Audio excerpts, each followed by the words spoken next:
Dámy a pánové, dobrý večer. Ladies and gentlemen, I will be speaking English that Lior doesn't need his headphones now, but of course it's going to be translated simultaneously. I welcome you here, and I'm grateful and glad that in such a pre-Christmas time with all the pre-Christmas events, so many people have shown up, and I can guarantee that it's going to be interesting, knowing Lior already for some time.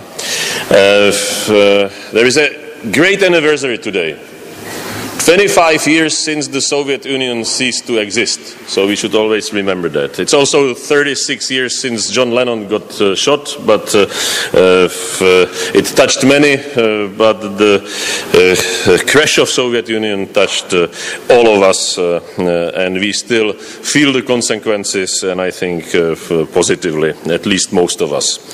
I would like to thank, of course, the Counter-Terrorism Institute, and this is part of the series of our joint work, and Lior is linked and directly affiliated with the Counter-Terrorism Institute in Herzliya. I need to thank the sponsors. The sponsor is Česká zbrojovka this time, and another is long-term sponsor Petr Mothejl, as a private shy individual in the first row. But without him, these Czech-Israeli exchanges would be happening, but not in such a magnitude. I of course do welcome, and I will introduce Mr. Vymyslický later on, because we will start with Lior Lotan.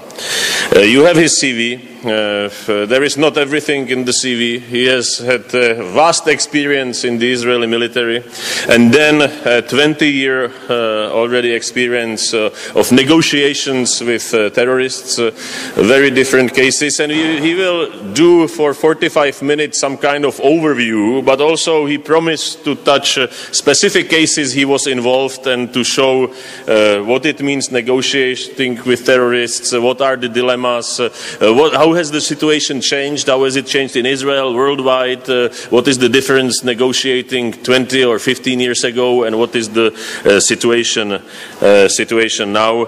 And then we will go for comments of Mr. Vymyslický, who will touch the Czech situation, which is of course and thankfully a different one with different experience, but possibly what are the lessons learned, what we can get from the Israeli experience, or what, God forbid, may be facing us if the situation in Europe deteriorates. So I had the pleasure that Lior was my teacher also during my studies in Israel. So I welcome my teacher here, and Lior, the floor is yours. Thank you very much. So where do I push?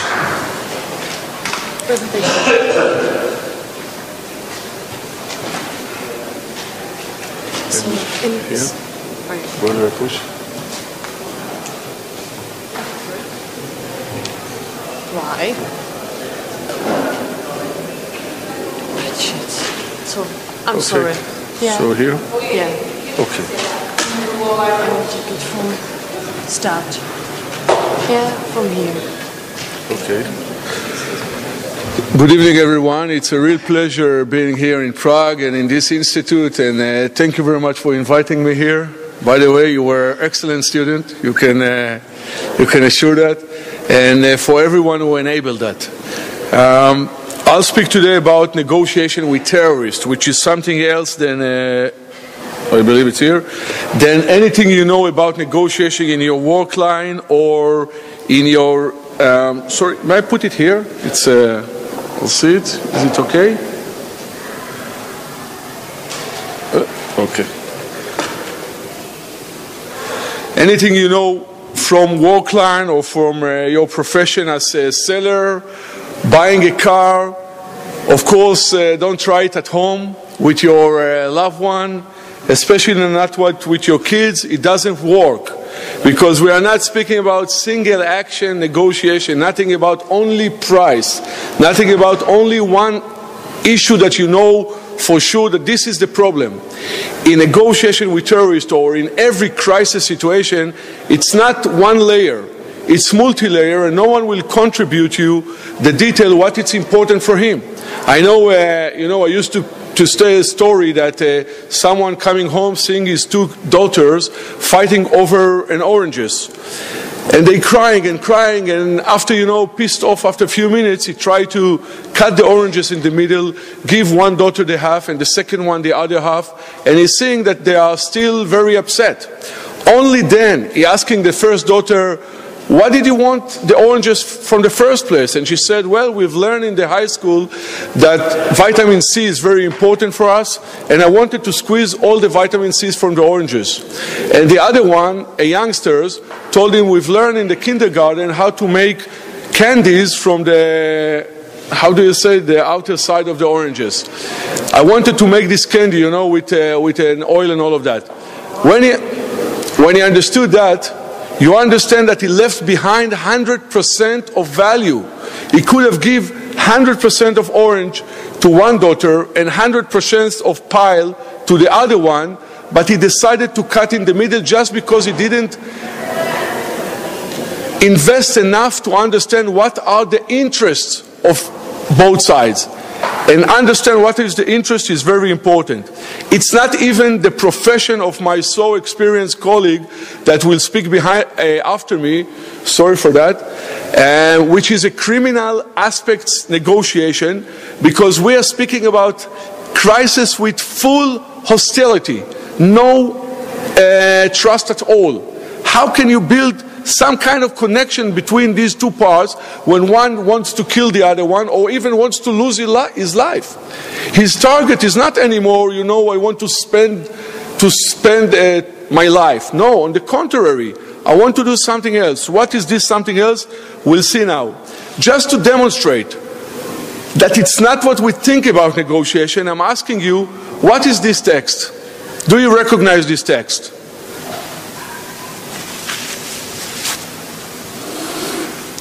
I need a hero, a volunteer. John le Carré said that a volunteer is the first one who leaves the room when they ask for volunteers. The hero. Yeah?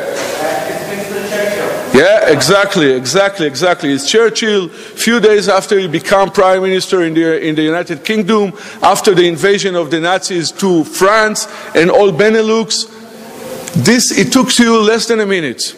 Because we know how to do it. We know to scan a text. We know to identify what it's all about. We know to think fast. We know all these things. But if I will ask you, for example, how many times the letter T is in this text, you can start counting. It will take you a lot of time. I will have different answers. I will have more than 10 kinds of different answers. Most of them are wrong until you'll know that there is 37 times the letter T. Why is that? Because we are not used to this kind of a task. This is the difference between negotiation that we all used to, bargaining, selling, buying, arguing about one item, then crisis negotiation. We are used to look at the text, solve problems, scan it, understand, and go to conclusion and to action. This is something else. This is something that it's counting the letter T. We are not used to it, so we need to identify techniques, methodologies, strategies even, to this kind of a problem. And there are biases. You understand, you know these biases. It's not what you look, it's not what you see.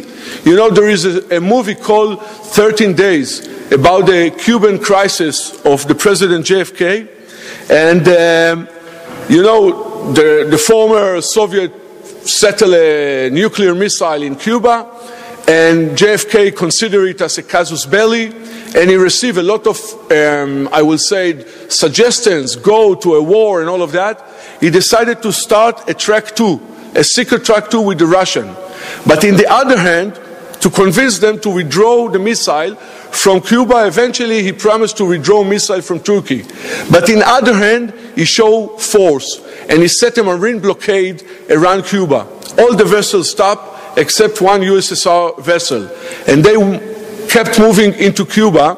The American vessel fired flare on the top of the vessel, USSR vessel. So, Minister of Defense, Bobby McNamara, stood in the headquarters of the Navy and asked the Admiral, what did you do? And the Admiral said, I did not fire over the vessel, I just fired flare. It's a warning sign. And then Bobby McNamara said, what do you think if they will do the mistake that I just did? I thought that you fired over the vessel. You don't understand what it's all about. It's not a marine blockade. This is a language. This is President Kennedy communicate with President Khrushchev through this marine blockade around Cuba. This is something else. And there are a lot of manipulation and miscalculation and manipulation. You know, I can, in the university, I'm doing this exercise. I'm asking two students, one to hold his fist and the other one to convince him to open the fist. Now, there are a lot of, versions. Some of them paying money, some of them ask to open the fist, some of them even touch the fist. But no one asks, why do you holding your fist? What is your interest? Just because I use the word convince, I change the mind of the other side to think that there are clash of interest here. They are not. I didn't promise him any grade, any money, anything about that. But he kept his fist closed just because I used the word convince the other side. And this is suggestion. This causes you to think that you need to play a role and you didn't even think about what are the limits and the rule of the game for this role. So there are a lot of manipulation. We have the privilege in Israel that we had a series of events in the 70s. We can look at them as geological windows to see some pattern and see if this pattern is relevant for us in our modern era. First event, and I will run very quickly on that, first event in 1968 when Palestinian terrorists hijacked an Israeli airliner, El Al, in his way from Rome to Tel Aviv and landed in Algeria. The demand was the release of all prisoners, military prisoners, held by Israeli after the 6 Days War in '67. It took 39 days before the crew came back. The government of Israel set its first leg of a policy that said, we are not negotiating with terrorists. We are not paying any true concession. But if you will check history, you will see that 2 weeks after this closure of event, the government of Israel released 24 Palestinian prisoners from its jail. Not as part of the transaction. It looks like 2 weeks after it, but it was part of it. But here we had leverages. First, the government of Italy understood that the airplane took off from Rome, so it pressed the government of Algeria why they gave shelter to the terrorists. Second, the UN. NATO, not NATO, the UN. The International Aviation Federation understood that this is a new threat, and they also press and leverage the government of Algeria. So the end of this first event was nothing was paid, no concession, all terrorists surrendered and left the hostages to come back to Israel. Just to demonstrate you some of our circle of life in Israel, what is to live in this neighborhood where your neighbor are in a kind that they're not so they don't like you so much. You see, this is the first one is Captain Maoz Poraz. He was the second pilot.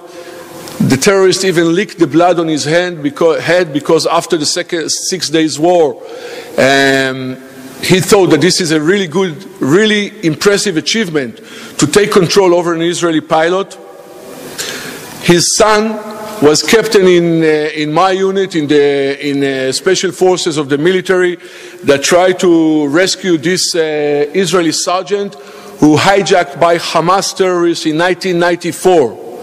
They held him for 1 week in this village, northern to Jerusalem, in this building. After 5 days, intelligence identified their spot and stormed inside. All terrorists killed, but also the hostage, and one of our team leader, which is the son of Maoz Poraz, Captain Nir Poraz. And they are now buried 7 graves from each other. Father, who was first hostage, killed his life, killed in action during the '73 war as a pilot in the Egyptian front, and his son, Captain Nir Poraz, killed as a team leader in special forces trying to rescue Israeli sergeant who held by Hamas in 1994. 1972, May. Now there is no leverage. Four terrorists from the PLO hijacked Sabena airliner and landed in Israel. Now they demand to release 317 terrorists. The government said, the second leg of its policy, if we have a tactical option, we will go tactic. This is the second leg, and they went tactic. The same unit went inside. You can see on the wing of the airliner, of the aircraft, 2 terrorist male were killed in action, 2 terrorist women were captured, later on released in some transaction with a terror organization and the government. You can see here with the gun, this is our former Prime Minister Ehud Barak, commander of this unit. Behind him, former head of Mossad, Major General Dani Atom. Our current Prime Minister, Benjamin Netanyahu, was a young officer in this operation. And there are many of who's and who that were part. Practically, I'm waiting to some of the witnesses to not be with us anymore, and I'm going to start to claim that I was also in this event. I think for Israel it's very important if you were there. It's part of the Mayflower. But this is the second leg that demonstrates that if you have a tactical option, 1 hostage killed, but majority of hostages were released. Minister of Defense Moshe Dayan, Major General Moshe Dayan, gave an interview 1 week after this event, and he said, you know what, we have a strong policy that we are not negotiate with terrorists if we have a tactical option, but since we knew that this is such a risky operation, you know, 1 tube of aluminium with a lot of explosive, we considered to give the terrorists a safe passage if they will allow us to have the hostages free and alive, and they will be able to leave the country.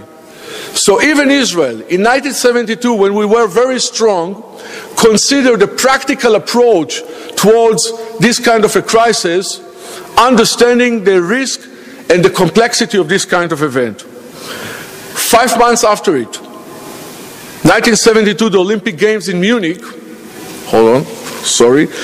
Olympic Games in Munich, 9 terrorists went inside the Olympic Village and took 9 Israeli athletes as hostages. They killed on spot 2 of them and took the other 2, asked for the release of 200 prisoners, Palestinian, held by Israel. The government of Israel set the 3rd legs of its policy. If there is a crisis concerning Israeli civilians in the soil of other country, which is a friendly country, friendly government, we will demand and ask this government to act as it was the government of Israel. It means if you have a tactical option, you will go tactic. What happened here, since the Germans these days did not have the professional counter-terror unit, GSG-9, which most of the world established only after the second half of the 70s, it went wrong. And the ambush went wrong, and all our 7 athletes killed in action and buried alive in these 2 chapters. 5 of the terrorists were killed, 3 of them were arrested by the Germans. Later on, less than 2 months after it, released because Palestinian terrorists hijacked a Lufthansa aircraft from Beirut to Frankfurt, landed in Zagreb, and made a transaction with the German authority. You will give us these 3 terrorists of Munich, and we will give you the airplane. I don't want to suggest, but if you will dig down there to this event, if you will look to the detail, you will see that this was a pre-organized operation between the German intelligence and the PLO. Abu Daoud, which is the organizer and architect of this event, he said, I didn't care about the result of this event. I didn't care about how many terrorists will be released. I just wanted to put the Palestinian agenda into the eye of the whole world. It was like a campfire, the Olympic Games, campfire on the top of the highest mountain, and I wanted to put our fire next to this campfire that takes the attention of the whole world. 1 year after that, 2 years after that, in 1974, after a great war between Israel and the Arab countries, 3 terrorists, Palestinian terrorists, penetrate from Lebanon into Israel and hijack 89 Israeli kids in a high school. They set a demand, release of 20 prisoners. The government was very weak these days because it was just a few months after the war where most of the public criticized that it was the blame of the government that the Arab countries managed to surprise the Israeli military administration. So the government decided, and Minister of Defense these days still, Moshe Dayan wrote in his book, in page 72, that you know what? We were willing to pay the price, to pay through concession, because it was about kids, it was about 89 of them, it was about the criticism of the families, all of them came to the scene, and it was about a weak military forces just recover after a very, very traumatic war to the whole nation. But we didn't accept the procedure of the transaction with the terror organization. They wanted that Israel will release all of the prisoners, 20 of them. They will release half of the kids. They will fly to Damascus. Then they will have the kids come back to Israel. It's inconceivable. You can't accept this kind of a transaction when there is no trust between sides. And the government decided to went again tactic, again the same unit. But we had here a catastrophe because some mistakes. We lost 21 kids in this operation. I will finish by this one last example. 1 year after it, 8 terrorists came directly into the heart of Tel Aviv. They understood that Israel started to close the border in Lebanon and in Jordan, penetrate and close the penetration of terrorists into the border of Israel. So they came into Tel Aviv with the vessels, trying to break the peace process between Israel and Egypt. This is 1975. The peace agreement was signed in 1977. It was already in the oven in these days, done by the American Secretary of State, Henry Kissinger. And the Palestinians said, you will have no agreement in this region, Egypt and Israel, without taking under consideration our event, our issue, agenda. So they forged the documents of the vessel as it comes from Egypt. They wanted to drag Israel to retaliate into Egypt because of this event that penetrated into the heart of Israel, Tel Aviv. They went for 2 targets. First of all, youth hostage, because they understood that Israel government is weak and soft when it comes to kids, or the Israeli public, not government. Second, to the opera house, because they understand that they need to gather as much hostages as possible.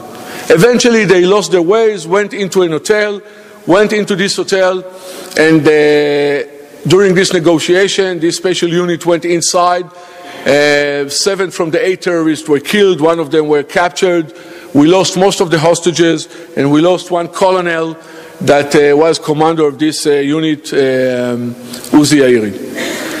Prime Minister Rabin, the late Prime Minister Rabin, wrote in his book after this event, I did not want to take the responsibility that the people of Israel will wake up in the morning and see that they are vulnerable in the center of the nation in Tel Aviv. So they are ordered to go tactic. He did not know then that this whole operation was not about the release of prisoners, because they want, in their demand, in the negotiation, they want the release of only 11 prisoners. He didn't know that they used this theater as a strategic mean to tackle a strategic process in the Middle East. It means the peace process between Israel and Egypt. Now, what are we looking here? What is the pattern? You see a series of events that the same terrorists from Palestinian organization, it doesn't matter if it is PLO or Democratic Front or People Front, it's the same logic and the same founders, ask at the first event all of them, and then 317, and then 200, and then 20, and then 11. What can you understand from that? That it's not anymore about the issue itself, release of prisoner. It's about something else. The logic has been changed from instrumental to declarative. During this process, what is instrumental? If I will ask you, if you may please hang me your jacket because I want to demonstrate something.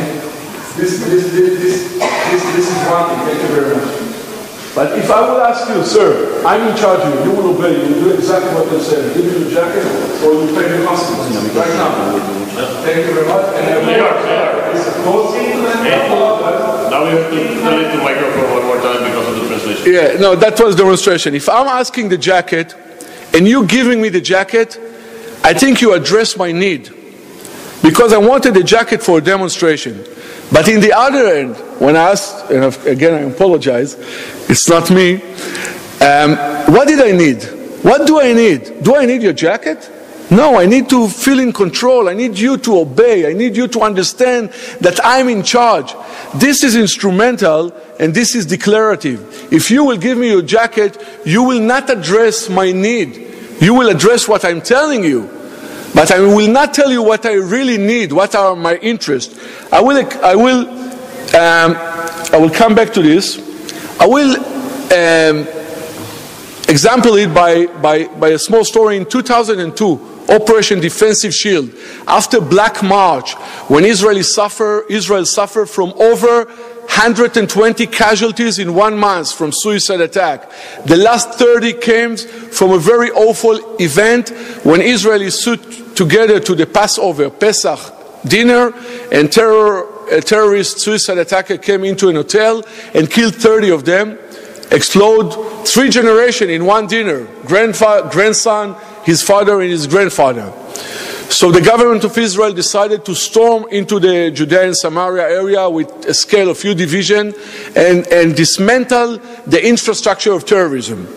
During this event, I found myself in front of this building which belonged to one of the Palestinian special agencies.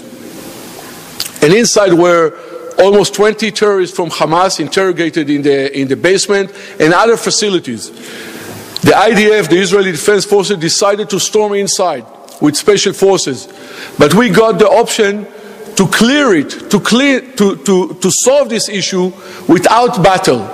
It took us 24 hours to discuss with the people inside what will be their destiny, and eventually we cut a deal. The deal was that you will bring us the 20 Hamas prisoners, and we will of course take them into captivity. The rest, dozens of people with weapons belongs to different Palestinian authorities, will be released after of course identified their identity. And the guy who took the message inside went inside. It always winter, it always, if we have soldier here, you know, it always rain and cold and anything. I stood there, wait for him coming out, 3 hours, and he did not coming out. I pick up the phone and call him and ask him, why don't you come out? We cut an agreement. He said, well, you know, I can't come out because in the last 3 hours, you haven't been shooting over the building. So what is our reason to come out? We need a reason. We need a very heavy battle that we will be able to explain to everybody on the roof in this town, why are we surrendering? It's not that we cut a deal with the Israelis. We need a reason. So I asked him, okay, this is a second. We brought choppers and tanks and soldiers and fire over the building. And I'm in the phone asking him, is that enough? He looked outside and told me no, because my car and the car of my boss are still there. You need to destroy them. I remember I called the helicopter chopper pilot, which was one of my friends, and I told him, listen, you need to destroy these 2 cars. He told me, you are serious? I'm recording you because for the last few hours, you told me I wouldn't dare to destroy this car because this is your guy. Now you want me to destroy his car? I record you, give me the order. I told him, destroy the car, send a missile. And then after it was heavy battle, they went outside. It means that the other side legitimacy of action is your problem if you are negotiate with him for any kind of agreement in a crisis situation. It's not that he need it. If he need it, it's your problem to deliver it. And since the power inside is belong to him, because he threatened innocent people, but the power outside belongs to you. You need to be the same. It's like, aerial fuel, Boeing 707 and F-15, different kind of physics, different kind of creatures. But while air fueling, they are flying with a ratio speed of 0. For the few minutes of fueling, they are looking at life the same. This is our challenge when we are negotiating in a crisis with terrorists. Now what you see here, you see the very clear line of hostages event in Israel.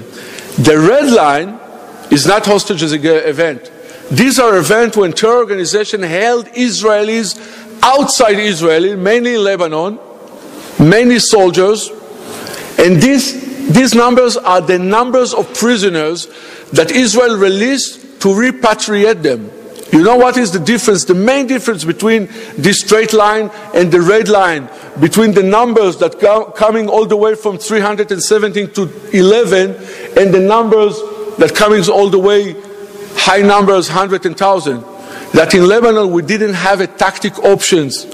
And here is the fourth leg of the Israeli policy, written by our Prime Minister, late Prime Minister Rabin, when he said, if we don't have a tactic option, we have the responsibility for the life of our soldiers and our citizens. In Israel, the military service is mandatory. And if it's mandatory, it's not voluntarily, you owe to your soldiers to bring them back from battlefield anyway. So Prime Minister Rabin wrote in his book, if we don't have a tactic option, we will go to a true concession. And this is where they paid. This is where the true concession. Here in the right, you can see the picture of the last transaction when Palestinian Hamas movement in Gaza Strip held our soldier Gilad Shalit for 5 years and 4 months. This is the release, and it's very interesting. You can see here, next to him, in his left, is an Egyptian general who was mediator for this transaction. But in his right, this is the chief of staff of Hamas in Gaza Strip, Ahmed Ja'abari. Later killed, 1 year after this event, target killed by Israeli military forces. This is the chief of staff of the Hamas movement, of the military wing. Why did he wanted to come all the way up to the media, to the press, hold these hostages and release him from his hand? This is a wanted person. This is a full terrorist who is responsible for the death of dozens, hundreds of Israelis. But he understood that the hostage situation is a theater. It's not anymore only about the instrumental issue. It's how I can use it to declare, to achieve something else from this situation. And he came all the way, and that was his first mistake. It took us another year to target kill him, trying to intercept a concrete danger from his. If I will have another 5-10 minutes, I will, it's okay. So coming to our days, first of all, the information age. You know that information age, both sides can use information media. You know, there is an analysis of modern war, what it's all about. So the first wave of wars in humanity is when humankind transformed from hunters to agricultures. So the war were about the land. The tools of war were tools of agriculture, the axe, the sword, and the richest people in the world were those who owned the land. Second wave were the humankind transformed from agriculture to industrial, from mass production. So the war were about the resources. The tools of war were tools of mass production, vessels, tank, aircraft, and all of that. And the richest people in the world were those who own the resources and the mass production. We are now in the third waves of war. The war are not anymore about physical dimension, but about the narrative, the story, the tools of war. Of course, there are still defense equipment and all of that, but there are tools of communication, the powerful and richest people in the world are those who own the platform of communication, Microsoft, Facebook, and etc.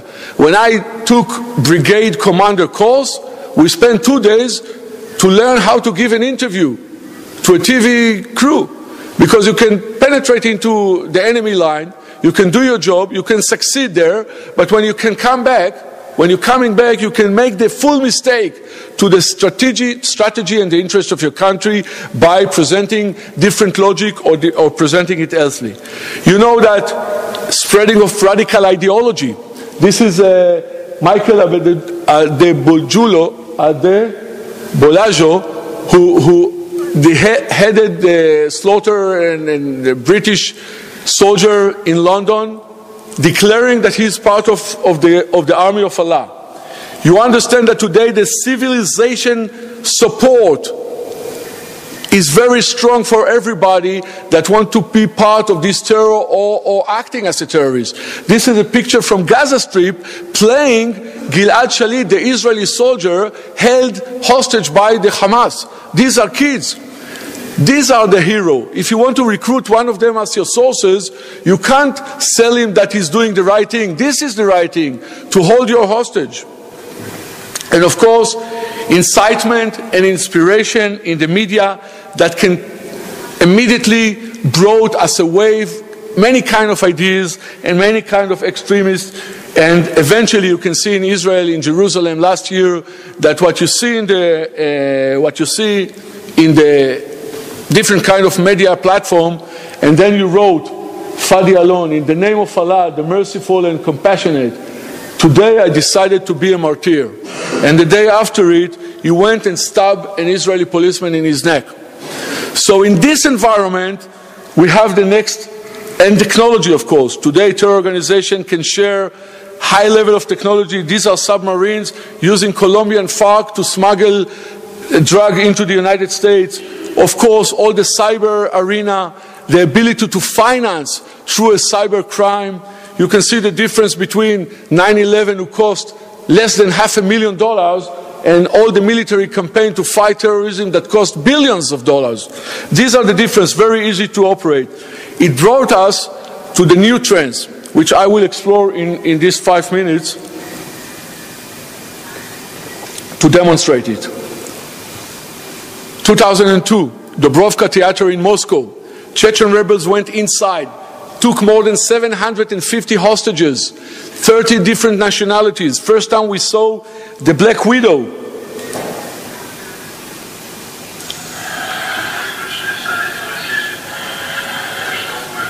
The Black Widow, Chechen Black Widow.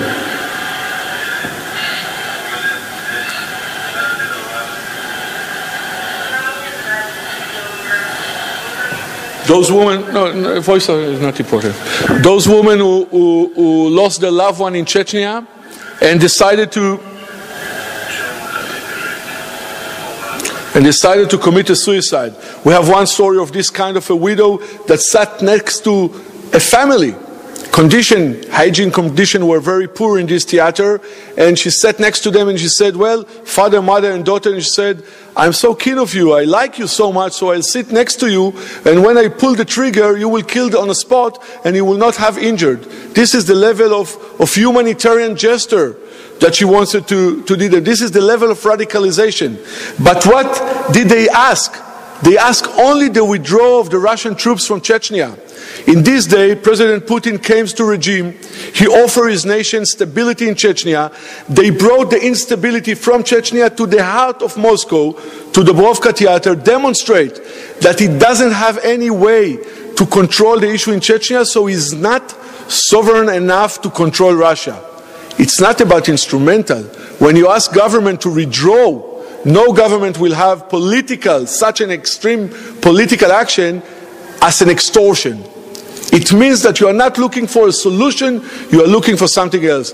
The Russian troops penetrate inside using decisive gas, and more than 150 casualties in this event. 2 years after that, in September 2004, in Beslan, in the Caucasus, Again, Chechen rebels went inside, took more than 1,100 hostages, most of them kids and women and mothers. You know the condition, I will show you it. So bad condition, very brutal. The terrorists were on drugs to perform better. They explode holes in the walls because they wanted to avoid the decisive gas of the Russian troops, lesson learned from 2002 in Moscow. And they explode all the area. All the gymnasium where they held most of the kids.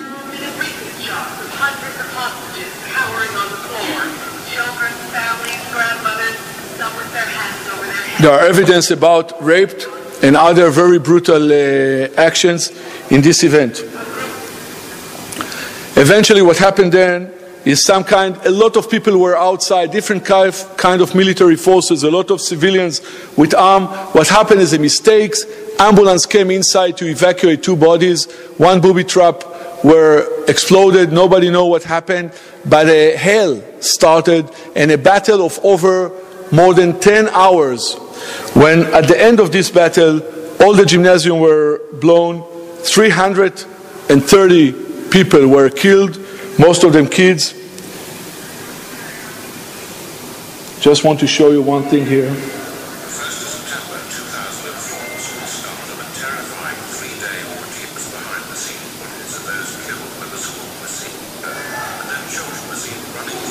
This is the end of the battle.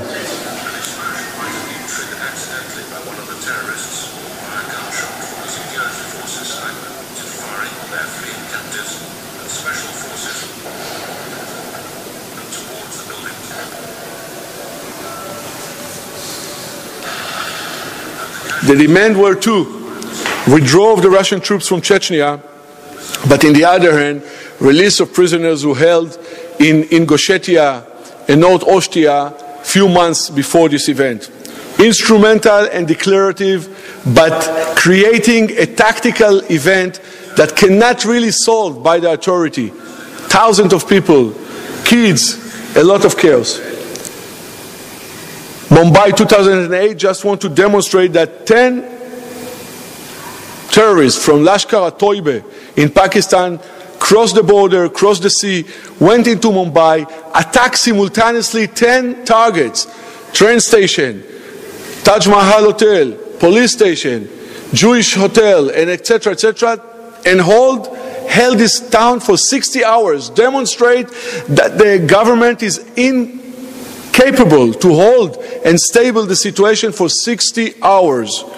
It means that they wanted to demonstrate to everybody that they are still much more stronger than the Indian government, that the Indian government is not equipped enough for this kind of a threat, and by that demonstrate to the people in northern India and in Pakistan that the battle over heart and mind should be in their victory. This is the logic of this event, create as much catastrophe as possible. The same logic in the Westgate Canyon in Kenya, in Nairobi in 2013. So where are we going? From instrumental to declarative. We're going to combination of event that using the hostages event not for instrumental issue. It's not anymore about that. It's like our Prime Minister Rabin in 1975, who did not know that this is about tackling a strategic process in the Middle East, and he went tactic in our Savoy Hotel. And it's not only about declaration, because they don't need our approval for their ideology or for their deterrence.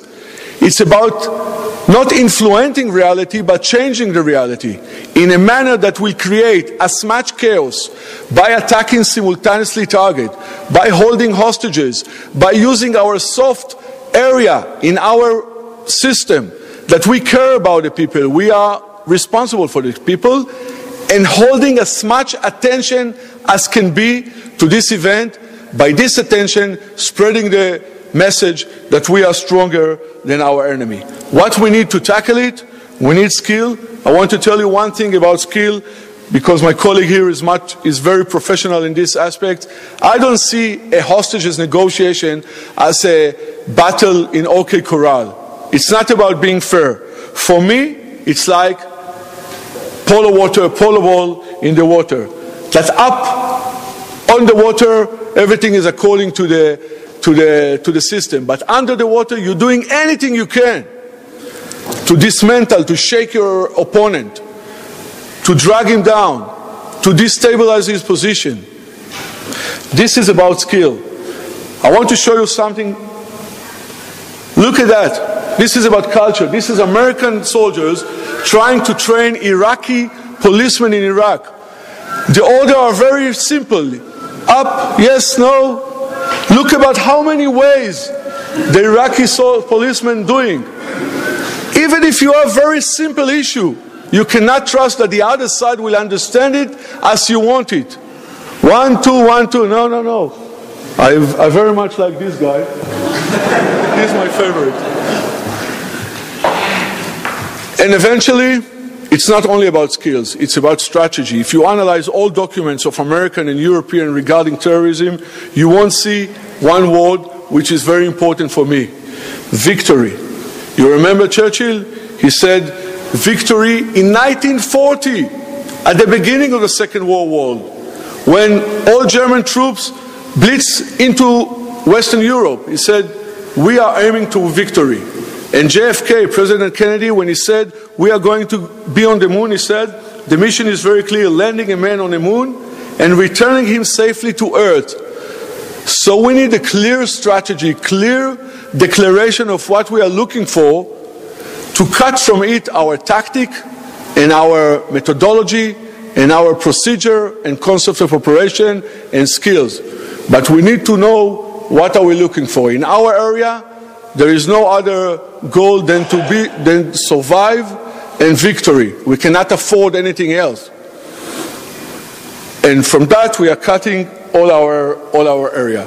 In this crisis that I talk about, 1962 in Cuba, President Kennedy concluded the crisis by saying, and I will conclude my lecture, let us never fear to negotiate, but let us also never negotiate out of fear.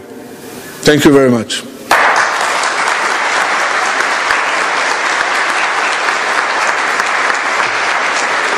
Thank you very much. We will give you some time for rest, and we will give floor to Mr. Vymyslický.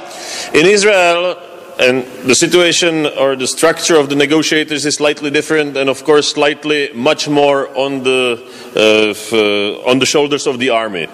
That's the main negotiator of the Israeli army, Lior, has been with the army, and the police has been, or the special unit of the police with their own negotiators has been in many cases subordinated.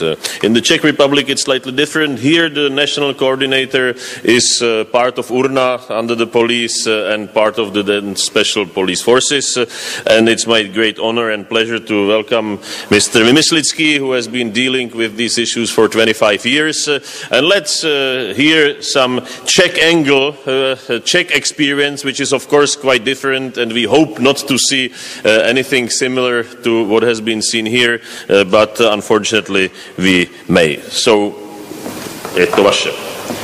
Děkuju. Dobrý večer.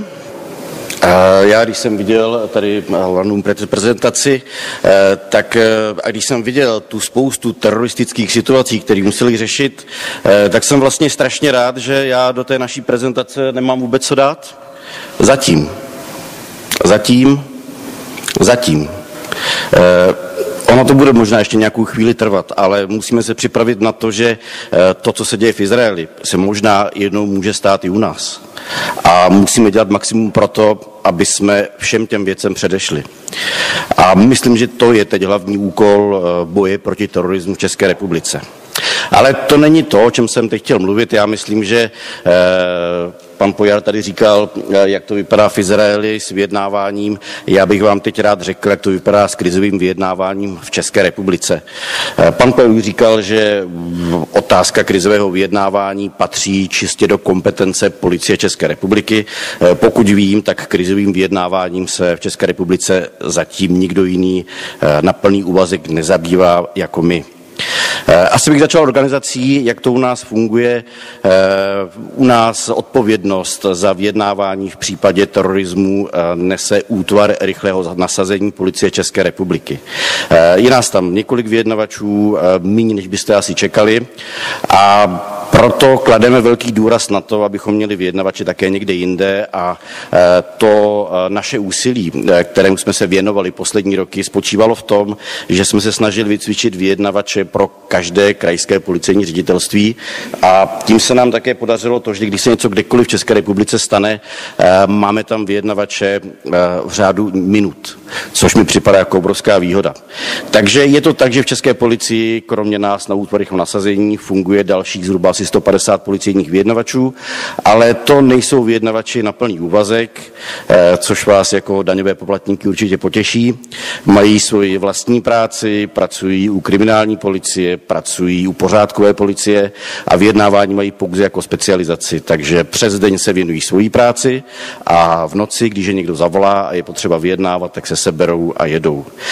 Já jsem jim za to hrozně vděčný, protože k tomu, abyste takovouhle práci dělali a nechali se v noci zbudit a šli vyjednávat, a neříkám přímo nasazovat život, ale bojovat o životy spoluobčanů, to chce obrovskou motivaci a obrovskou vůli a obrovskou chuť do práce. Takže tady odsud bych jim rád poděkoval. Oni to samozřejmě neslyší, ale vy, až s nimi budete mluvit, tak jim to určitě vyřídíte. Možná bych se mohl zmínit o historii krizového vyjednávání v České policii, protože by vás možná překvapilo, jak je to stará záležitost. To není nic nového. Možná si budete pamatovat na Radu Vacátka, na Pěničku a Paraplíčko, na to vyjednávání na půdě. To je v podstatě policejní vyjednávání. Dřív, když četnictvo a policie měli něco, čemu se dneska říká nebo dřív se tomu říkalo místní a osobní znalost, dneska se tomu říká community policing, ale je to v podstatě to stejné. Znali jste všechny sousedy, znali jste všechny v okolí, znali jste všechny lidi ve vaší blízkosti, a to se to potom vyjednávalo. To bylo potom velice jednoduchá záležitost, protože jste většinou znali motivy, znali jste zájmy těch lidí, o kterých jsme tady mluvili, a ta práce byla daleko snazší. Krizové vyjednávání jako institucionalizovaná záležitost Policie České republiky funguje v podstatě od roku 2002, kdy jsme vystoupili z oficiality a stali se z legality a stali jsme se oficiální součástí policejní práce. Jak jsem říkal, od té doby se podařilo vycvičit víc jak 160 policejních vyjednavačů, 160 jich funguje teď, a se všemi jsem v kontaktu a se všemi spolupracuji. Dost často se mě ptají novináři a dost často se mě ptají lidé, jak se stát policejním vyjednavačem, odkud vlastně policejní vyjednavači vycházejí, jaké požadavky na ně klademe.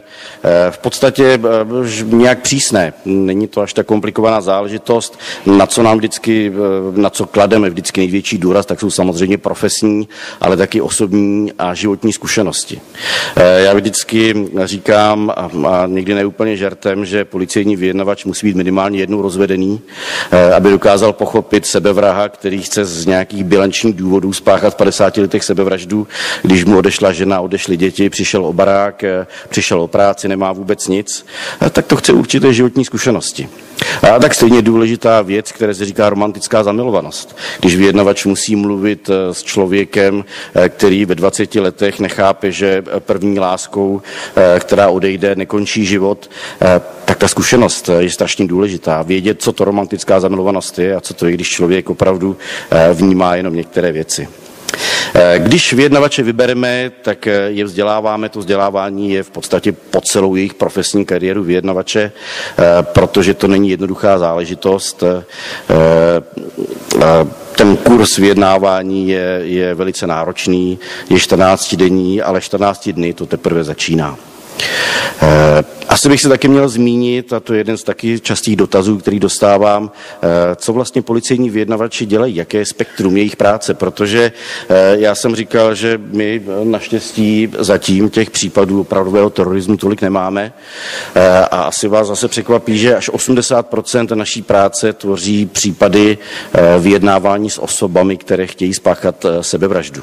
A ono jich není málo. My těch případů řešíme každý rok zhruba 100, 120, 130, což se nezdá tolik, ale v podstatě 2 vyjednávání týdně, a to není úplně málo.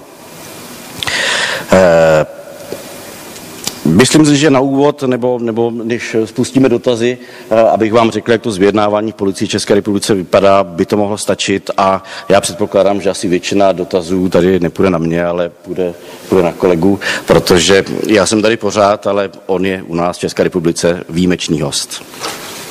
Já děkuji.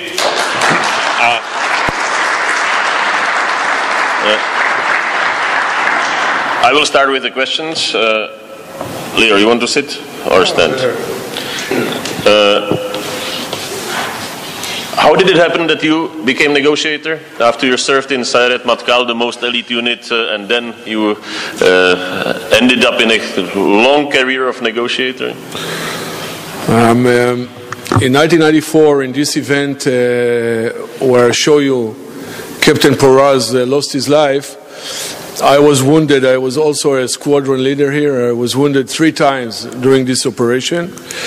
And I remember lying outside of the building waiting for the medical evacuation, thinking to myself that we need to have more sophisticated tool than only the bravery of the soldiers. Because I remember in this apartment, in the last room where the 2 terrorists held the hostage, we penetrate the outer doors and then the inner doors and then went inside. I was wounded 2 times before that from fire. And then we stood next to the closed door. And I remember I was in high adrenaline because of fighting and wounded. And the terrorists inside shouted to us outside, "Go away or I kill the soldier." And for me it was like, you know, a water in the desert, because it was already a minute and a half or 2 minutes since we started this operation, and 2 minutes in SWAT and hostage rescue, it's a lot. And to hear after 2 minutes that the hostage is still alive was a real boost of adrenaline for me. But next to me was another officer, and I remember him speaking Arabic to the terrorist inside and told him very quietly, and remember I was with high adrenaline, and he told him, "Listen, I'm talking to you as your father. Take my advice. If you want to stay alive, you already accomplish a lot. You already accomplish a lot. Take my advice and open the door and we will let you free. Just give us the soldier." And I remember that the powerful impact that was to these very soft words. When I went outside and the battle continued, he didn't open the door, we needed to explode it, to went inside and to engage into battle from very, very close distance. My prime minister, my former prime minister, Ehud Barak, used to say that we are soldiers that used to see our enemy from distance that provide you the ability to see the white in the eye, the white color in the eye. And this is very close. This is different profession than to be a soldier in the battlefield when your enemy is about 50, 100 meters. And I remember outside when evacuating into the hospital, I thought that we need to be much more sophisticated. After that, the Israeli Defense Forces made kind of a reform in its counter-terrorism establishment and decided that the crisis management unit will be part of the SWAT. They will work together. They will think together. That the crisis hostage negotiation unit will, in one hand, provide conditions to the tactics, decoy, deceptions, and other conditions, but in the other hand, will try to solve the case without engaging into battle. And this was fascinating enough for me, and I took the offer to be commander of this unit. You mentioned 4 stages of the evolution of the Israeli doctrine of no negotiations, even once the negotiations are happening, the tactical solution, friendly country tactical solution, and then of course do as much as possible if you don't have a tactical option and your soldier is somewhere being held hostage. How much into that fits the Israeli tactic or strategy or policy to go and hunt and execute and kill those who participated in the terrorist attacks. Be it the case of Olympic Games in Munich, and except of one, all of them dead. Be it the case of Ahmed Jabari in the case of Gilad Shalit when he was the commander-in-chief of Hamas, or be it Imad Mughniya or Mahmoud Mahmoud of Hezbollah,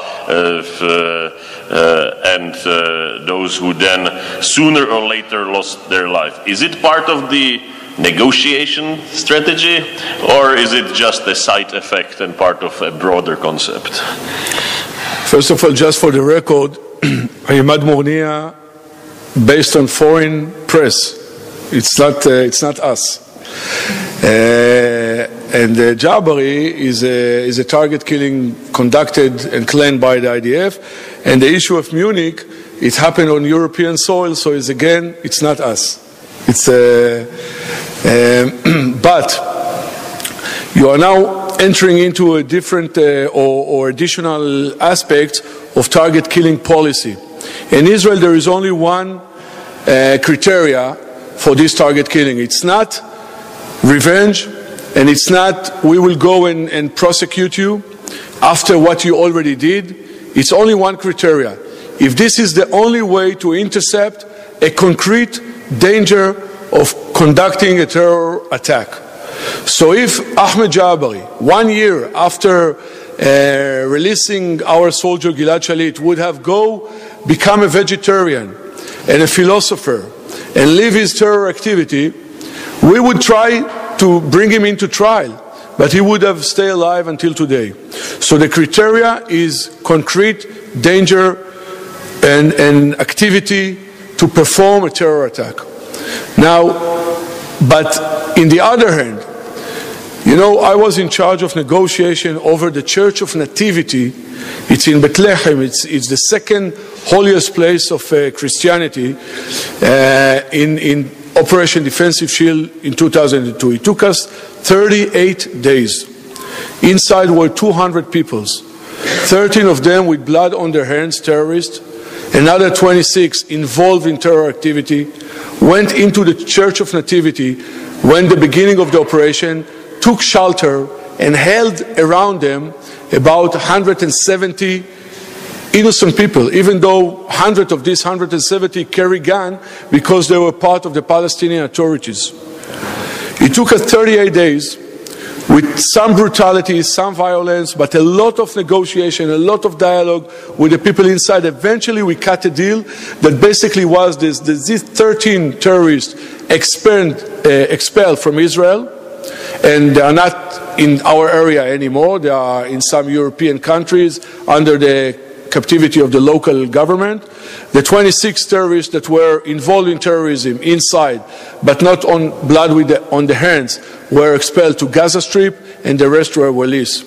In this event, 38 days, we demonstrate and we spoke with the people inside a lot, with different kind of leaders, because we're different kind of the groups, and said, listen, we want to solve the crisis as it is. We are not care about your trial, your legitimacy, what will happen in the future. Our mission is very focal. It's complicated enough. But if you will take on your shoulders as a hostage negotiator also high strategy, political issues, you will be less effective to solve this problem. So policy, strategy, and crisis are three dimensions, sometimes connected, but you should connect them too aggressively if you want to solve a concrete crisis. You know it from your sons and kids in house. You can't teach them while you are trying to convince them on something. Can you give an example of an operation where there was some kind of negotiations and where there was the real human or democratic dilemma of how to react and how you have to protect someone and what can it can also go badly and of course result in many people dead. What are the key issues and how you can describe those examples. I remember that once this was not typical negotiation, what we are talking about, but you were describing the duty in Lebanon. Once during the night there was a warning that there will be a suicide attack, and a pregnant woman, or a woman claiming to be pregnant and delivering immediately approached your gate. What are how to cope with such situations when it is about the lives of people and you don't know if it's not about if those people are innocent or wrong? What goes there? Let's look at Bethlehem, siege over the Church of Nativity in Bethlehem. As I said before, it would always be on a sensitive location. An embassy, a hospital, a youth hostel, because the terrorist wants to lift and leverage the sensitivity of the event. So they went to the Church of Nativity. Now inside the Church of Nativity were priests and monks from about 14 different nationalities. We asked them to withdraw, to evacuate the event, the places, but most of them felt that they are soldiers in their order and they can't leave the area. Franciscan, Catholic, Armenian. So for example, some Palestinians went to our Supreme Court and said that we are denying food from the people inside. You can't think that you will be able to solve or handle a real terror crisis in our modern time by isolating it totally. It will always be involved with media, with legal issue, with political issue, with policy issue, foreign affairs issues. In Bethlehem, we had me as a chief negotiator. I found myself in the night penetrate inside the Church of Nativity with special forces, tried to contact someone who called us and said, well, I want to get out. This was under the logic that we are going to dismantle the human shield around the terrorists. And if they will walk up after 30 days and see that from 200 people inside, only 60 left, and the rest left every night and went away, it won't be a story anymore about Israeli army of Jewish surrendering the Church of Nativity that gives shelter to a Palestinian refugee. It will be a story about 40 terrorists inside that taking shelter, and it will be a different story. So in the night I penetrate inside, but in the day I will find myself in the Supreme Court and then in the Ministry of Foreign Affairs, negotiate with the Vatican representatives and all of that. Take for example the issue of food. We did not deny food because this is illegal, immoral and unjust to starve the people inside. Because you know that the first that will die from starvation will be the innocent one.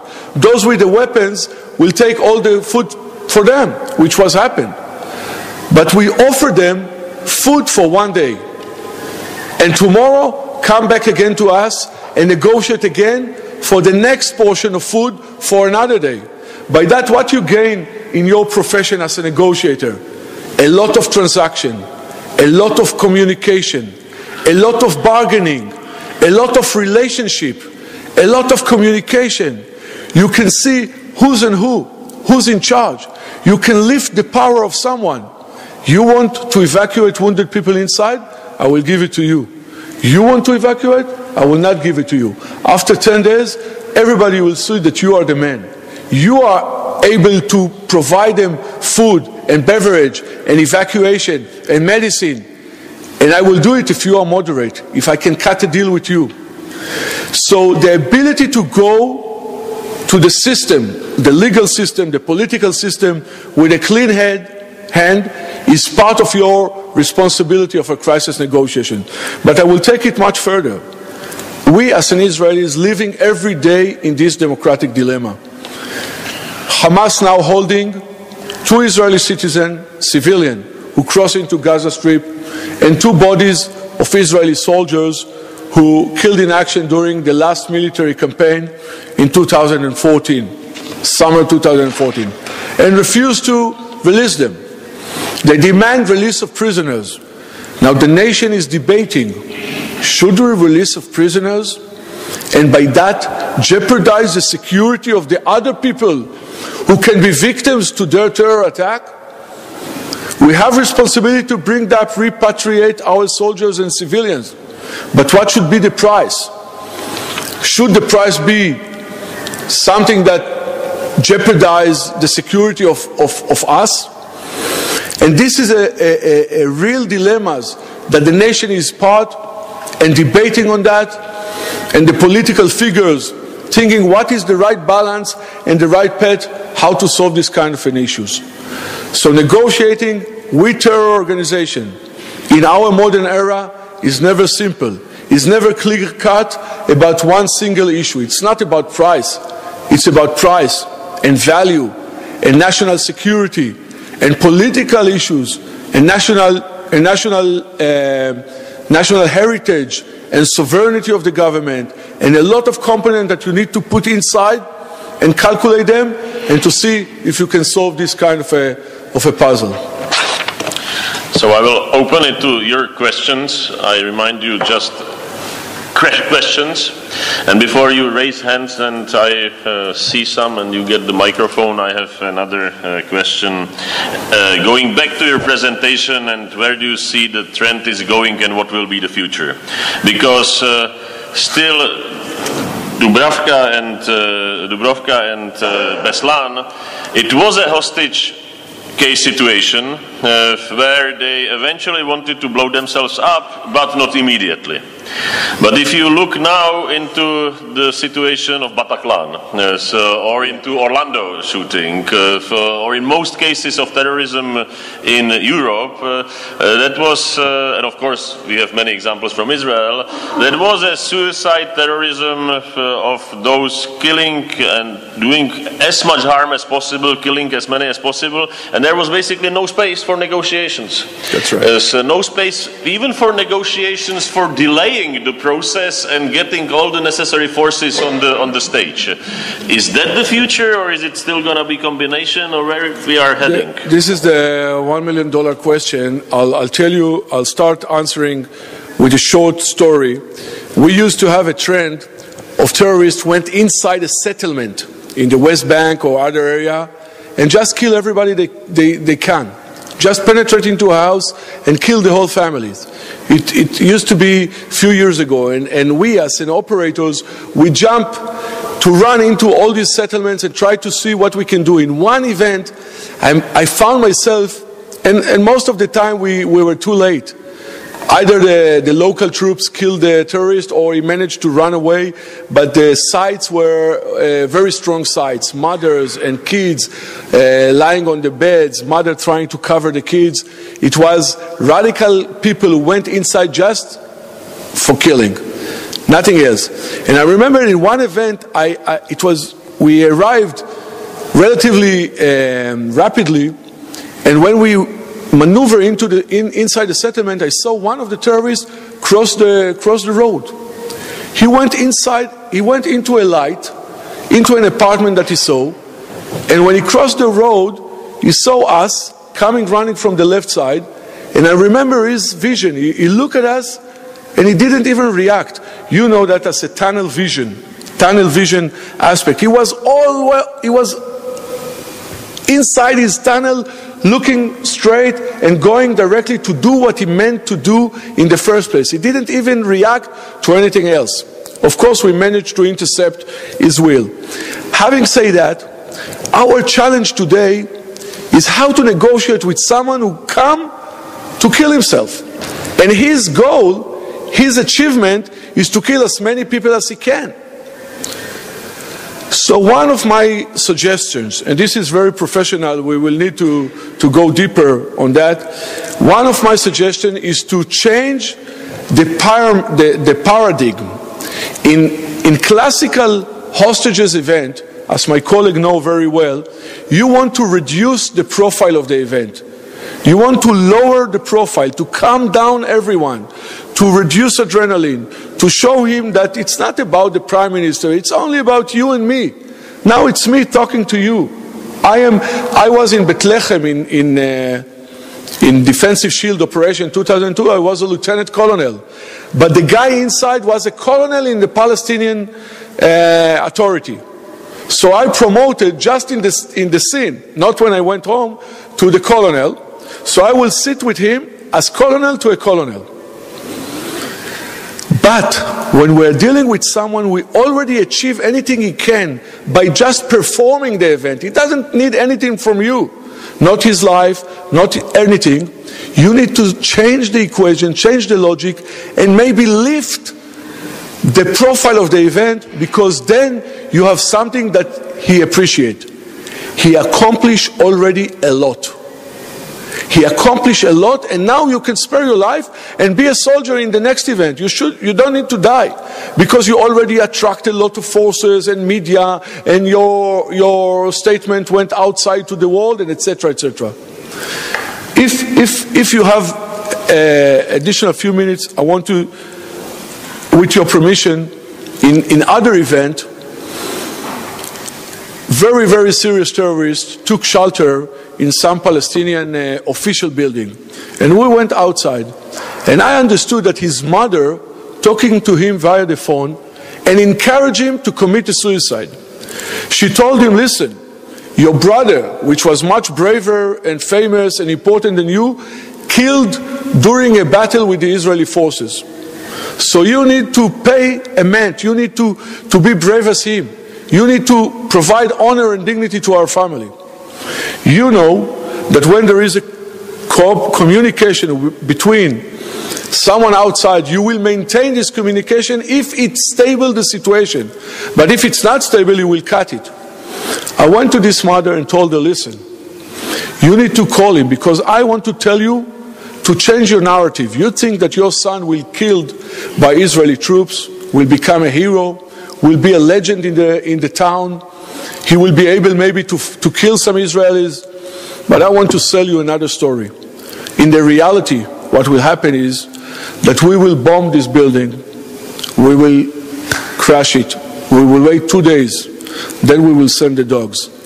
The dogs will bring us some piece of meat. We will identify it via DNA laboratory. We will be sure that this is him. Then we will send bulldozers. We will gather all the stones, we will crush them, and we will spread them in the valleys. No one will know what happened. Your son will not be a hero.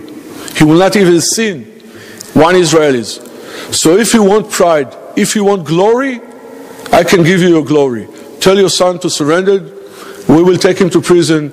He will be released eventually, and he will be able to provide you your glory. So we are speaking not about life anymore. We are speaking about story, glory. And these are merchandise that you can sell. And I believe that in these areas are our components of winning this event. Maybe to stall them or even to save lives. Nějaké otázky z publika? Charles?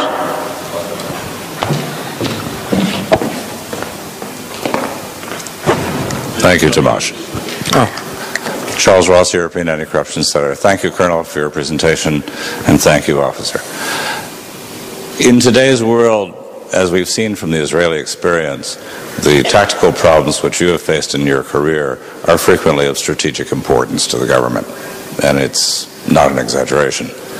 In today's world, in light, for example, of the comments yesterday by the Interior Security Minister in Germany about Russian propaganda and penetration of German elections, as Mrs. Merkel has pointed out, are possible, and other factors, we see hybrid warfare expanding to a level which has not been seen before. Coming from your perspective and looking at the Ukrainian problem in the Donbass with the Russian invasion and the illegal occupation of the Crimea, what are some of your suggestions that could be applied to the Ukrainian situation towards negotiating with the Russians to get them to pull back and fully withdraw? Thank you. A very simple question. Yeah.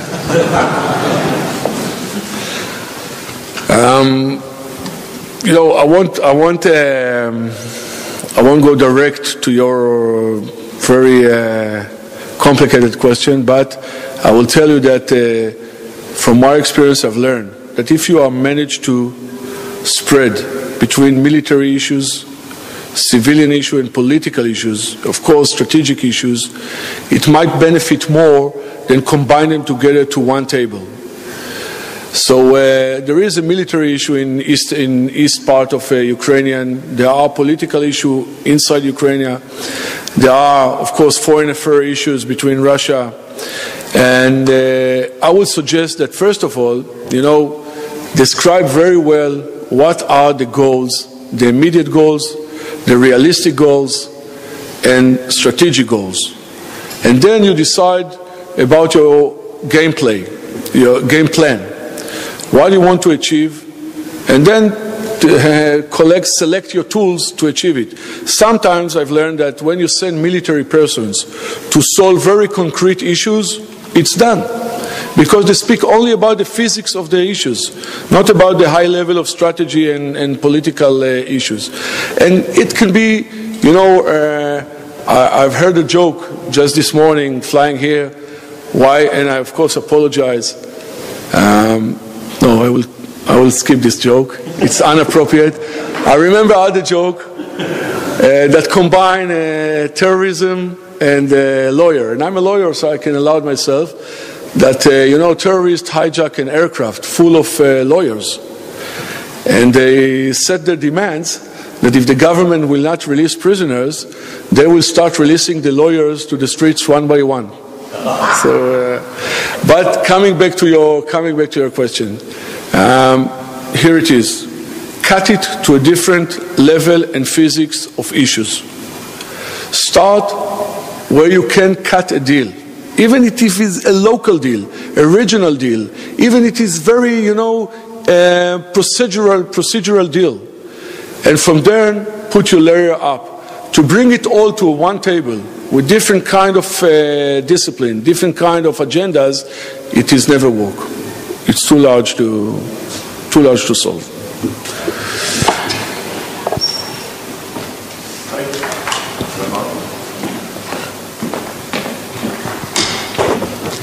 My name is Sabol, Police Academy.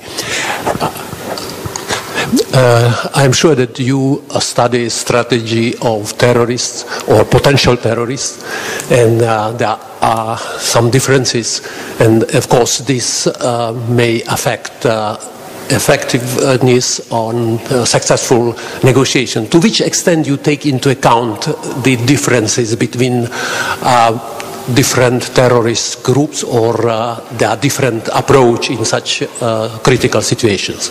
Thank you. Well, we are not dealing anymore, unfortunately, with secular terrorism, with local terrorism, with political terrorism, only political terrorism, or domestic terrorism. This is not anymore. This is the old terrorism. This is the 20th century. We are dealing with the postmodernism terrorism, which is not secular but religious, which is not political but ideological, which is not local but global, and which is not only instrumental but also total. It is not anymore about terror organization who want to influence reality to receive some political action, let's say some reform from the government like in South America or somewhere in the Middle East. It is about a total terror organization who seek to change reality. For example, I want the whole country to be ruled by the Sharia rule. So you can think that this is not realistic. This is not rational way of thinking. And I've learned that behind this very high vision and very high goals are realistic people who think how to make it happen. And I think that the way to interfere in their strategy is in the realistic and very, very practical manners. They need finance, they need support environment, they need freedom of maneuver, they need weapons, they need resources, they need all this stuff. And this is the area where we, who protect democracy or protect liberalism, can fight them. Not in the level of heart and mind. Because, I spoke with many people who went to commit a suicide, and found themselves in a jail. There is no one profile to all of them, but you can see that most of them seek to solve problems that they found no other way to solve, and because they were weak, they dragged by recruitment of very tough people from the terror organization to commit the suicide attack. Now, if you will provide them something that will provide base for life, I think it will be part of the battle over heart of mind. We cannot defeat Islam. We shouldn't defeat Islam. Islam is very important in humankind. We cannot defeat loyalty to my nation, to my kind, but we can defeat people who wants to recruit people because they are weak. So I think that the strategy of terror organization today, we're speaking about radical Islam, global jihad terror organization. We're not speaking about other terror organizations. This is the main challenge, is how to provide them from success. Because I've learned that the most powerful mean to recruit heart and mind is that I am success and you are defeat. And this is very important. And continuity, determination, organization can defeat them. As you can see in some area in the world, some failed state that gain again the control of a government. Can you compare the profile of the suicide bombers in 2000 to 2002 with the profile of those knife attackers now, who are also in a way and in a degree suicider?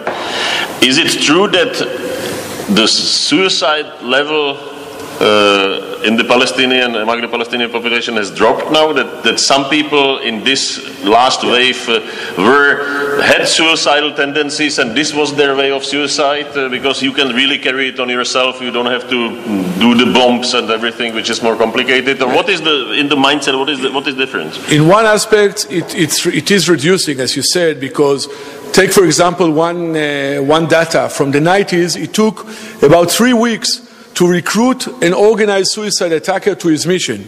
You need to recruit him for a few days, then you need to prepare him, to drag him through the whole process of religious and preparation, and then he went to conduct the suicide attack. Today, from first vision to go to the street, it can take hours, maybe 2 days, 3 days. But what we are in a better situation today is that the social arena, the social environment that were support of this issue is now reducing. In the 90s, in the Israeli arena, you used to have salary for every family that sent her son to commit a suicide attack. Today, thanks to some deterrence measures, that this family will be arrested or lose some of its benefit, it's reducing. Today, the logic that some of the suicide attack, the large suicide attack in Israel, brought a lot of retaliation, a massive military retaliation campaign, brought a different thought among the Palestinian arena that it might be counterproductive. So what are we dealing with today? We're not dealing anymore with organized organization that recruits someone and send him to an organized suicide attack with explosive and everything. It is not in our arena today, touch wood, and we hope it won't come back, because this is against the interest of both sides.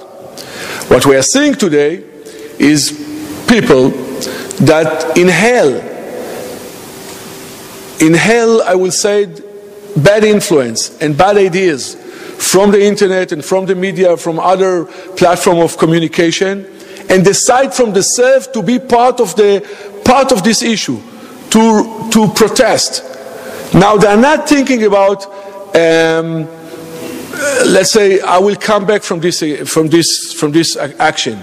They know that they won't come back. They know that they might lose their life, but they want to have some meaning to their life. This is a lot in your area of expertise. This is most of them, many of them are people that have a lot of trouble in their life. They are outcasts in their family. I know, a woman that burned in the neck and could not marry. So she lost her hope to establish a family. So she went to commit a suicide attack in the Israeli hospital that provide her treatment for her wounded.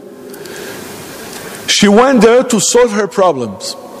So here you need to have a very, very strong operation inside the web, inside the net. This is what Israel is doing now, trying to identify soon enough signals or indicators that people become more radicals or more frustrated or more humiliated, identify that from their transportation, from their communication, etc., and interfere. And you need to have a very strong voice in the society that blame this and against it and all of that. So I think that today in Israel we're seeing a sole lone wolf pattern of attacks, not anymore an organized that, because organization it's against the interest of the authority, the Palestinian organization at the moment. Retaliation is working, but retaliation is like a fruit. It won't last forever. Deterrence is like a fruit. It won't last forever. And it's a combination of defensive measures, intelligence, offensive measures, deterrence, legal deterrence measures, and a very strong resilience of the society, of the nation. Thank you. There is a space for one last question, if there is any. Yes, that's the one last question.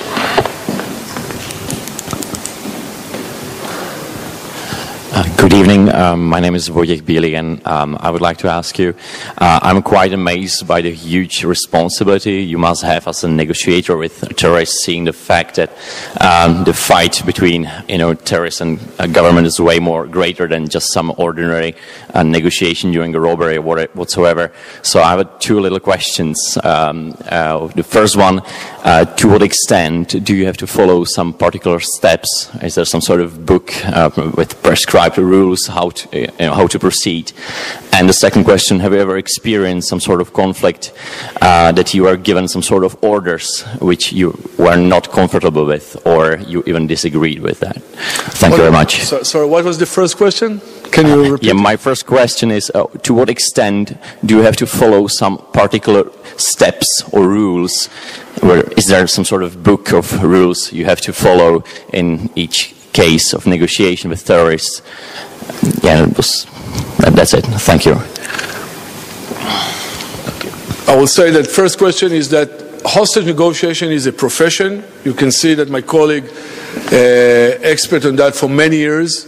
There is a certain dynamics and certain pattern of all crises, and you need to follow them. First of all, I will say that as a benchmark, as a general process, the first thing is to be a container that the other side will drop inside everything that he wants. For that, you need to make him feel that you're seeing life from his angle, from his perception. You can't, in Zen. Sorry for dragging you into Zen. There is a story of monk walking in the snow, one of them falling down, and he said, help me to get back standing again. So his masters come and sleep next to him and lie down next to him. He didn't stretch his hand to help him with a paternalism or all of that. He make him feel that he looks at life from his angle. So first is containment.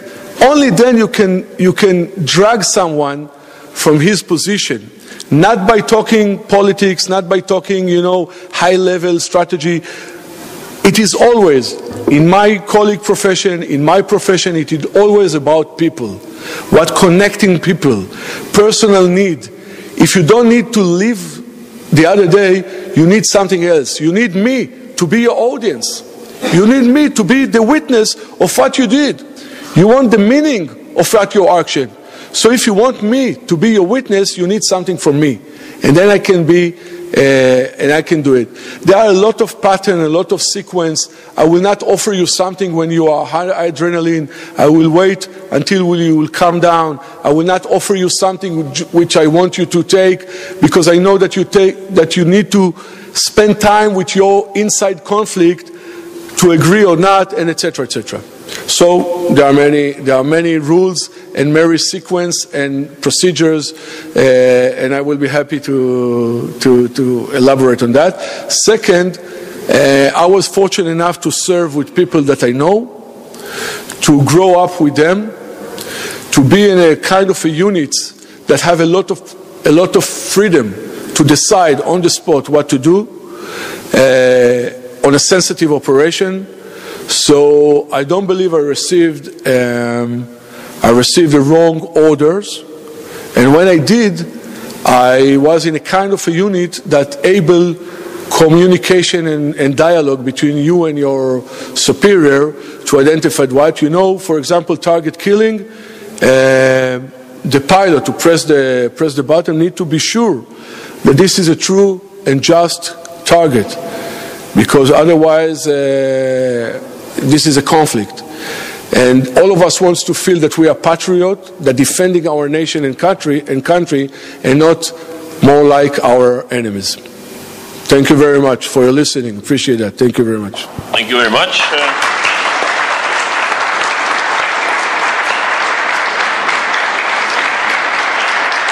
So I do thank Mr. Vymyslický. I do thank Lior for coming to Prague for such a short visit. This has been the last of our series of the Transatlantic Institute, and together with the ICT of this year. We will see you next year during our sessions and new discussions and some old new discussions, and we will be opening new topics and returning to the old ones. Lior is now the head of the, according not to the foreign media but also to the Israeli media, head of the negotiating team about those two Israeli citizens in Hamas hands and those two Israeli soldiers. So hopefully he will be successful in those negotiations, and once you hear in the media that has been resolved, that there has been some exchange or solution negotiated, which you will probably hear once it is done, then it's Lior's job. Thank you very, very much.